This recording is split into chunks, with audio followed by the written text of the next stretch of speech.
We'll discuss about that how exactly the respiration takes place. Okay, what is the actual life process? Respiration, as you all know that respiration is a very important life process. ठीक है, excretion, circulation, ये सभी बहुत सारी important life processes हैं, लेकिन हम respiration से इसको start करते हैं. क्यों? देखिए, respiration को समझना बहुत जरूरी है. अगर सांस नहीं होती है तो क्या होता है? डेथ हो जाती है. ठीक है, so to respire, to energate the organs of the body is very important. Okay, so अब क्या होता है कि रेस्पिरेशन करने के लिए जो हमारे ह्यूमंस की अगर हम बात करें, वैसे जैसे कि प्लांट्स हैं तो प्लांट्स में भी स्पेशलाइज सेल्स हैं जो कि रेस्पिरेशन परफॉर्म कर रहे हैं. स्टोमेटा से गैसेस एक्सचेंज हो रहा है. ठीक है, stomata basically I have discussed that क्या होते हैं. ओके, स्टोमेटा पोर्स हैं यूजुअली. ठीक है, जो खुलते हैं, बंद होते हैं with the help of the guard cells. Okay, so usually क्या होगा, देखिए यहाँ पर जो रेस्पिरेटरी ऑर्गन्स हैं, this you can see in the board, this is the human respiratory system. Okay, human का रेस्पिरेटरी सिस्टम है ये. तो ह्यूमन के रेस्पिरेटरी ऑर्गन होते क्या है? एक ऑर्गन बताना हो तो the answer is lungs. Lungs जो है वो ह्यूमंस के रेस्पिरेटरी ऑर्गन होते हैं. हर एक इंडिविजुअल, चाहे वो अगर हम एक्वाटिक की बात कर लें, चाहे बैक्टीरिया, वायरस, फंजाई की बात कर लें, चाहे यहाँ पर हम अपनी बात कर लें, हर एक में रेस्पिरेशन का तरीका अलग अलग है. ठीक है, जैसे जो अगर बैक्टीरिया, फंजाई वगैरह की बात करें, बहुत ही छोटे हैं तो वो अपनी स्किन के थ्रू रेस्पायर करते हैं.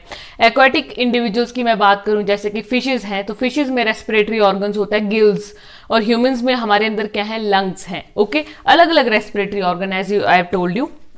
सो होता क्या है, देखिए, जैसे अगर हम बात करें जो टेरेस्ट्रियल ऑर्गेनिज्म है और जो एक्वाटिक ऑर्गेनिज्म है, उनमें बेसिक डिफरेंस क्या है? टेरेस्ट्रियल मीन्स जो लैंड पर रहते हैं, है ना, वो कोई भी हो सकता है, शेर भी हो सकता है, हम लोग हो सकते हैं, कैट हो सकती है, डॉग हो सकता है, एनीथिंग इट कुड बी, जो जमीन पर रहते हैं. ठीक है, बैक्टीरिया, वायरस जो जमीन पर रहने वाले, कुछ भी हो सकता है.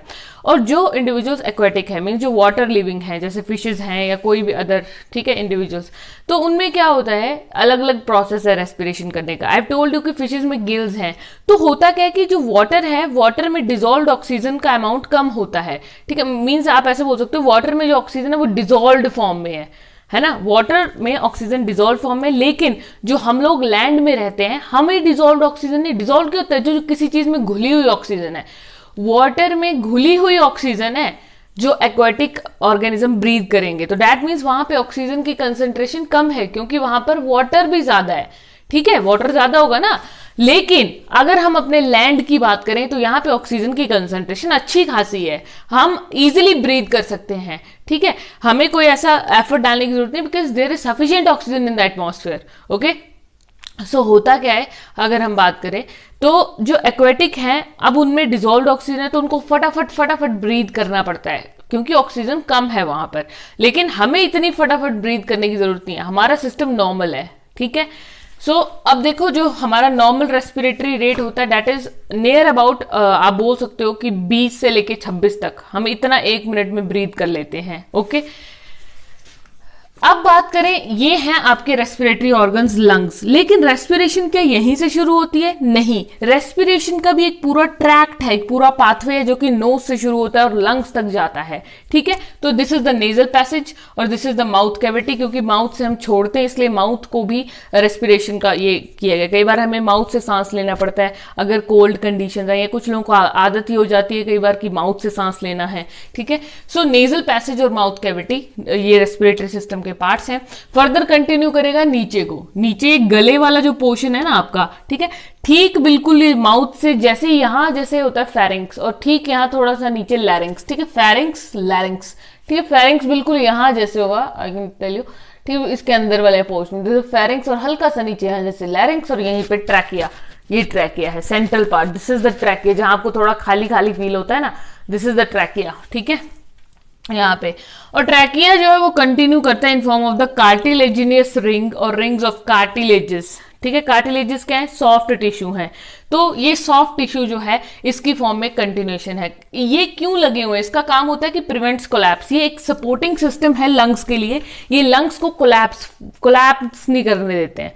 ठीक है, सिस्टम मतलब लंग्स अगर कोलैप्स कर जाएंगे, लंग्स कोलैप्स ऐसा नहीं कि लंग्स आपके फट जाएंगे, लेकिन ब्लड सप्लाई बहुत ज्यादा बढ़ सकती है, बहुत हार्म हो जाएगा, muscles break down, blood vessels break down हो सकता है. ओके, सो वो सब चीजों को कंट्रोल करते हैं ये कार्टिलेजेस. ठीक है, यूजुअली कार्टिलेजेस का काम ही सपोर्ट प्रोवाइड करना होता है. नाउ अब ये ट्रैकिया, ये पूरा ट्रैकिया ये वैसे लेकिन कार्टिलेजिनियस फॉर्म में, ये ट्रैकिया बाइफरकेट करता है। बाइफरकेट मींस दो पार्ट्स में डिवाइड हो जाता है इस तरह से, राइट एंड लेफ्ट। ओके, तो दो लंग्स होते हैं हमारे, राइट लंग लेफ्ट लंग, ठीक है। ये लेफ्ट लंग है, ये राइट लंग। लेफ्ट ये क्यों है, आपको यहां दिख रहा है ना ये कैविटी, यहां पे स्पेस ज्यादा है। ये स्पेस किस चीज के लिए है, यहाँ पे हार्ट के लिए। हार्ट यूजुअली हम बोलते हैं ना लेफ्ट साइड में होता है, तो ये स्पेस हार्ट के लिए है, ठीक है। This is heart space. तो यहां से आपको देखते ही पता लग जाएगा कि this is the left side, this is the right side. Okay, तो लेफ्ट साइड में हम बोन्स का स्ट्रक्चर स्टडी कर लेंगे और राइट साइड में हम पार्ट स्टडी कर लेंगे लंग्स के, ठीक है। सो सबसे पहले जैसे ही बाइफर्केशन हुआ तो जो सबसे पहला पार्ट होता है ये वाला large part, this is the bronchi. क्या बोलेंगे इसको, ब्रोंकाई, ठीक है। अब ब्रोंकाई जो है वो फर्दर छोटी छोटी ब्रांचेस में इस तरह से टूट जाता है। उन ब्रांचेस को हम बोलेंगे bronchioles, branches of bronchi, that is bronchioles. अब जो ब्रोंक्यूल्स हैं they ultimately and up into a balloon like structure, जिसमें हवा भरती जाती है, that is alveoli. Okay, alveoli balloon like structure. And alveoli जो है this is very very very important because it is the site of the gaseous exchange.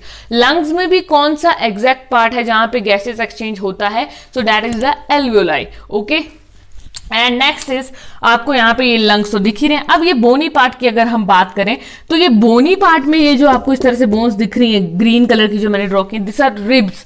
आप अपने आप को टच करके फील कर सकते हो, ठीक है, मींस टच करें और फील करें तो ये आपको रिब्स फील होंगी यहाँ पर, ठीक है। 12 पेयर ऑफ रिब्स होते हैं हमारे पास। एंड ये बिल्कुल ठीक जहां पे रिब्स एंड अप कर रही हैं और ये सेंटर वाला पार्ट हार्ट के ठीक नीचे डायफ्राम एक मसल होती है, डायफ्राम, ठीक है। ये मसल है, ये दोनों तरफ स्प्रेड होती है राइट और लेफ्ट साइड में, ठीक है। This is the diaphragm. होता क्या है, जब हम सांस लेते हैं तो क्या होगा, सांस लीजिए तो छाती फैलती है, चेस्ट का साइज जो वो इंक्रीज करेगा, है ना, फूल जाएगी चेस्ट। ओके, और अल्टीमेटली क्या होगा, एयर तो एंटर करेगी। देखिए सांस लेके देखिए, एयर एंटर की, डायफ्राम ये जो कर्व्ड होता है usually dome shape curved diaphragm होता है, जैसे सांस लेते हैं ये सीधा हो जाएगा, स्ट्रेट डायफ्राम हो जाएगा, ठीक है, सीधा डायफ्राम हो जाता है।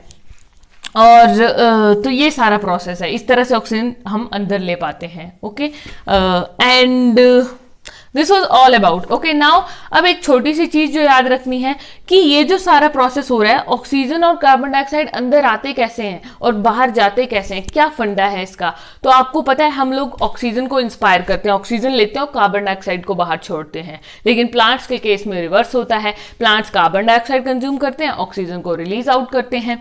तो हमारी बॉडी में क्या होता है, देखिए यहाँ पर कि डिफ्यूजन प्लस हीमोग्लोबिन दो चीजें हैं, एक तो डिफ्यूजन से गैसियस एक्सचेंज हो रहा है और एक हीमोग्लोबिन से गैसियस एक्सचेंज हो रहा है। नाउ द क्वेश्चन अराइजेस कि इस दो चीजों की जरूरत क्या है, why not one is sufficient, that only diffusion is sufficient, because we have discussed previously that diffusion बहुत इंपॉर्टेंट है गैसियस एक्सचेंज के लिए। लेकिन एक बात हमेशा याद रखनी है, डिफ्यूजन जो है वो लॉन्ग डिस्टेंसेस तक, बहुत ज्यादा लंबे समय तक नहीं चल सकता है। डिफ्यूजन जो है वो शॉर्ट टर्म आप इसको यूसेज कर सकते हो, ठीक है। अगर सिर्फ डिफ्यूजन से ही मेरे को ऑक्सीजन का ट्रांसपोर्ट करना हो तो 3 साल लग जाएंगे एक ऑक्सीजन ब्रीद अप करने के लिए, सारा पहुंचाने के लिए। It will near about tech 3 years, ठीक है, कि मेरी बॉडी को ऑक्सीजन मिले, तो तब तक तो फिर राम नाम सत्य हो जाएगा। ओके, सो भगवान ने हमें ब्लड में एक पिगमेंट दिया है, special pigment, that is the haemoglobin which is the red coloured pigment in the blood. ये पिगमेंट बहुत इंपॉर्टेंट है। एक्चुअल में ये ही हीमोग्लोबिन ही क्या करता है, जो हम ऑक्सीजन लेते हैं और वो ऑक्सीजन जाती कहाँ है, I told you what is the site of the gaseous exchange. Oxygen आपने ब्रीथ की, यहां से ट्रेवल की सीधा जाके एल्वियोलाई में पहुंच गई, एल्वियोलाई में ऑक्सीजन पहुंचती है, यहां पे होती है एल्वियोलर कैपिलरीज वेसल्स, ठीक है, एल्वियोलर कैपिलरीज वेसल्स होती हैं, ब्लड वेसल्स, ठीक है। वो ब्लड वेसल्स क्या करेंगी, पूरी बॉडी की जितनी ब्लड वेसल्स हैं उनके थ्रू सारे शरीर को ऑक्सीजन सप्लाई करेंगी, ठीक है। जो एल्वियोलाई से कैपिलरीज निकली सारे शरीर को वो सप्लाई करेंगी और सारे शरीर के सेल्स की कार्बन डाइऑक्साइड को एल्वियोलाई में लेकर आएंगी, समझ रहे हैं। एल्वियोलाई से ऑक्सीजन ली पूरी बॉडी में सप्लाई करेंगे, ठीक है, और सारी बॉडी के सेल्स से कार्बन डाइऑक्साइड उठाएंगी वेसल्स, ब्लड जो है, ठीक है, ब्लड उठाएगा सारी वो कार्बन डाइऑक्साइड सभी सेल से और अल्टीमेटली एल्वियोलाई में लेकर आएगा। और then same reverse pathway, alveoli से बाहर बाहर बाहर की तरफ हम माउथ से वो छोड़ देंगे। सो इस वे में ये जो रेस्पिरेटरी ऑर्गन्स हैं ये एक एक करके काम करते हैं, ऑक्सीजन और कार्बन डाइऑक्साइड का ट्रांसपोर्ट होता है। लेकिन एक बहुत ही इंपॉर्टेंट चीज कि जो ये ट्रांसपोर्ट करने में हेल्प कर रही है, जैसे ही ऑक्सीजन आपके नोज में एंटर करती है तो नोज में आप नोट कीजिएगा छोटे छोटे हेयर्स होते हैं, ठीक है, क्या होता है, छोटे छोटे हेयर्स होते हैं। एंड साथ ही साथ ये जो पूरा ट्रैक्ट है ना, यहाँ म्यूकस होती है ना, लुब्रिकेशन, गीलापन होता है। आप देख लीजिए नोज में भी आपको म्यूकस मिलेगा, ठीक है, अंदर जाके तो मिलता ही, तब लिक्विडिटी है तभी तो हमारे पार्ट्स मूव कर पाते हैं, ड्राई होते तो वो क्रैक कर जाते, ठीक है।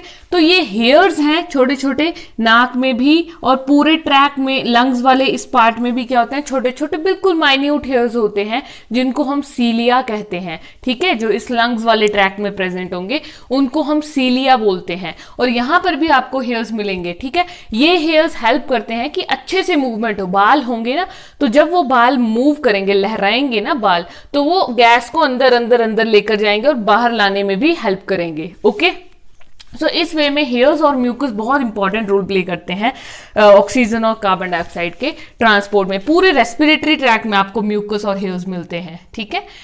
So next one more important thing, medical significance या क्लिनिकल सिग्निफिकेंस अगर इसका थोड़ा सा देख लें तो आपने सुना होगा लंग कैंसर। लंग्स खराब हो जाते हैं या तो कोई बहुत ही दूषित वातावरण में जहां पे एयर पॉल्यूशन बहुत ज्यादा है, कोई वहां पर रहता है तो हमारे लंग्स अफेक्ट हो सकते हैं। ओके, और धुएं से अफेक्ट होते हैं ना, ये सीलिया डिस्ट्रॉय हो जाते हैं। तो लंग कैंसर की अगर हम बात करें, जैसे स्मोकिंग लोग करते हैं तो स्मोकिंग से क्या होता है, उसका स्मोक अंदर जाएगा, इनहेल करेंगे उसके स्मोक को, तो अल्टीमेटली ये जो मैंने कहा ना, हेयर्स जो इन गैसेस को ट्रांसपोर्ट कर रहे हैं, ये हेयर्स ही खराब होने शुरू हो जाएंगे। ये हेयर्स खराब हो जाएंगे, म्यूकस की बॉडी में कमी हो जाएगी। जब ये दोनों चीजें ही डिस्टॉर्ट हो जाएंगी जो कि रेस्पिरेशन का बेस है, तो सारा का सारा लंग्स क्या हो सकते हैं, फिर कोलैप्स कर सकते हैं, फिर ये कार्टिलेजेस भी कुछ नहीं कर पाएंगी, ठीक है। तो अल्टीमेटली हार्मफुल इफेक्ट्स होंगे और आपको लंग कैंसर डेवलप करेगा एंड अल्टीमेटली अगर सीवियर हो गया तो डेथ हो जाएगी। और वैसे डेथ हो ही जाती है लंग कैंसर में, ठीक है। एंड हार्ट अटैक का भी बहुत ज्यादा खतरा रहता है उन लोगों को, ठीक है। क्योंकि क्या होता है कि वो जो धुआं है ना वो डिपॉजिट होना शुरू हो जाता है वेसल्स में, ठीक है। तो बहुत सारी कंडीशंस हम पढ़ेंगे, मेडिकल कंडीशंस, डिपॉजिट हो जाएगा, वेसल्स का सरफेस एरिया कम हो जाता है, ठीक है। तो ये सारा प्रोसेस जो है वो डिस्टॉर्ट होने लगता है और जितना ये प्रोसेस हो रहा है वो लंग्स के सरफेस से होता है। सरफेस का बहुत इंपॉर्टेंस है। Okay, so in this way the respiration takes